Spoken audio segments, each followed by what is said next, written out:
Muita gente tem que virar à noite trabalhando com alguma frequência, seja porque trabalha em alguma coisa que não pode parar, como profissionais da saúde, segurança, etc. Seja porque a nossa sociedade cada vez mais cobra que o serviço funcione 24 horas por dia, seja simplesmente porque não consegue dar conta de toda a carga de trabalho durante o dia. Hoje o que eu queria conversar um pouquinho com vocês é quais as consequências que isso traz à nossa saúde e por que alguns grupos, como as mulheres, tendem a ser mais afetados do que outros.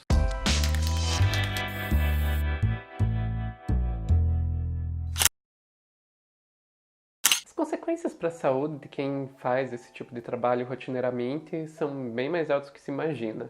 Pessoas que trabalham no turno da noite têm um risco 40% maior de desenvolver diabetes do tipo 2, 23% maior de ter infarto do miocárdio, 5% maior de ter AVC, 32% maior de desenvolver algum tipo de câncer. A coisa é tão feia que a própria OMS já classificou o trabalho noturno como um provável cancerígeno. Se você já viu o meu vídeo sobre os efeitos que a falta de sono tem no cérebro, se não viu, vou deixar o card aqui em cima para você ir lá ver. Você já deve estar imaginando que o trabalho noturno também deve trazer prejuízos cognitivos para a pessoa, né? Uma dificuldade com memória, atenção, raciocínio, essas coisas. E de fato isso acontece com um efeito bem prolongado.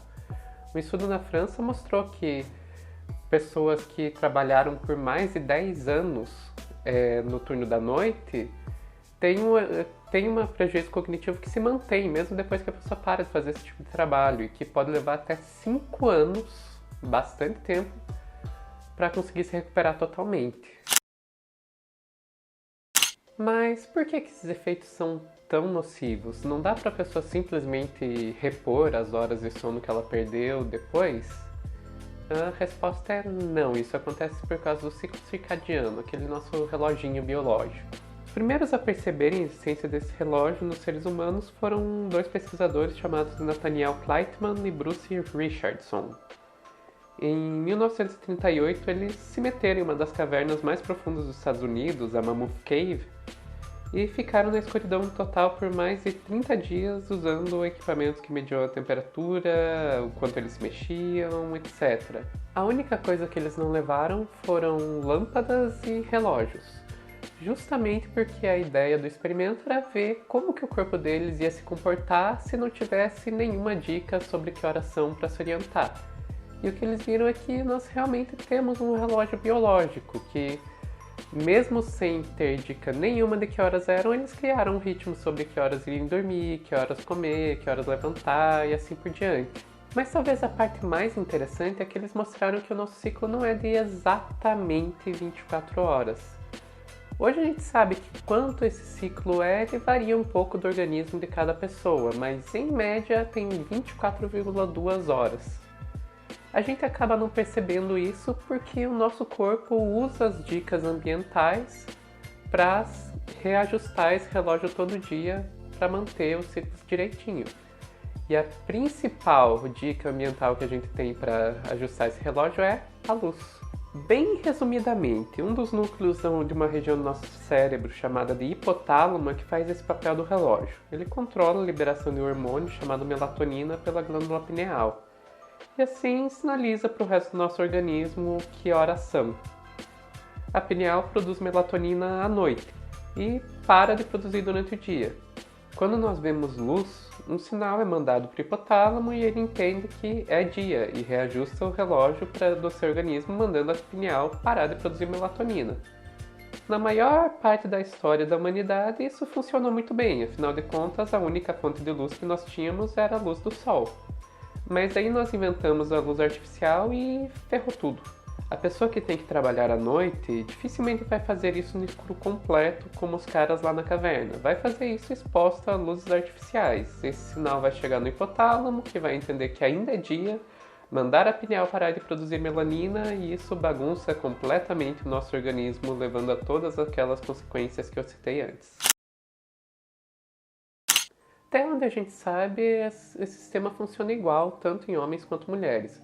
Mas as pesquisas indicam que as mulheres tendem a ser mais afetadas pelo trabalho noturno do que os homens. E uma pesquisa realizada aqui no Brasil, e eu faço questão de destacar quando a relevância da produção científica nacional, indica que isso se deve muito a fatores socioculturais. Eles basicamente entrevistaram pessoas, tanto homens quanto mulheres, que trabalham à noite, sobre a rotina deles fora do trabalho, e mostraram que os homens têm uma rede de apoio muito maior para poder descansar durante o dia do que as mulheres, que acabam sendo sobrecarregadas de tarefas domésticas. Isso já é perceptível no tempo de sono que homens e mulheres têm depois de chegar de uma noite de trabalho. Os homens dormem 5,5 horas, enquanto as mulheres dormem 4,6 horas. Ambos bem abaixo das 8 horas necessárias, mas os homens têm quase 1 hora de sono a mais, e isso faz bastante diferença. As respostas que os entrevistados deram aos pesquisadores deixam bem claro o papel que a cultura patriarcal tem nesse fenômeno. Eu vou citar aqui alguns trechos das entrevistas, mas eu deixo a pesquisa completa, o link para ela, aqui na descrição aqui embaixo para quem quiser ler. Quando foram perguntados sobre a divisão das tarefas em casa, um dos homens respondeu: "Em casa eu não faço quase nada não, entendeu? Trabalho é só mais aqui mesmo. Chego em casa, tomo café, deitei, tô dormindo." Enquanto uma das mulheres respondeu: "Porque o homem já tem uma vantagem. Ele já tem comida pronta, roupa lavada, tudo certinho ali.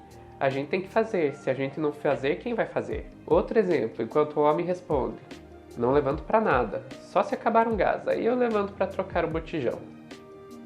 Enquanto a mulher responde: "Tem que fazer as coisas em casa e depois ir dormir. E o tempo que sobra pra gente dormir é pouco, né?" É inegável que a divisão de tarefas domésticas por gênero acaba tendo um papel importante no prejuízo da saúde das mulheres que trabalham à noite. Agora vamos lidar com a realidade. A maioria das pessoas não tem como escolher com o que trabalham, né? Especialmente no momento de crise econômica, que tem muita gente desempregada, o trabalho que aparecer você acaba tendo que pegar. Então, com ou sem prejuízo para a saúde, muita gente vai ter que trabalhar à noite. Daí a pergunta que fica é: o que fazer para tentar pelo menos reduzir esse dano?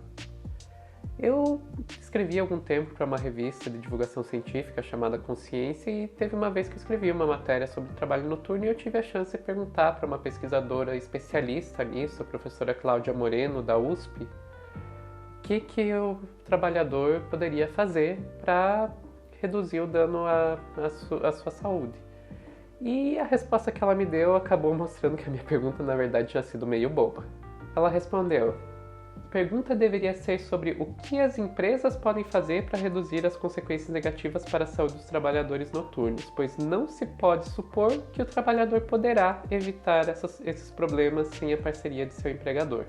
Em seguida, ela me explicou que o que pode ser feito vai variar muito do tipo de trabalho que a pessoa está fazendo à noite, mas que de maneira geral o empregador tem que criar instalações para que a pessoa possa descansar durante o turno noturno e oferecer uma alimentação leve para os seus trabalhadores.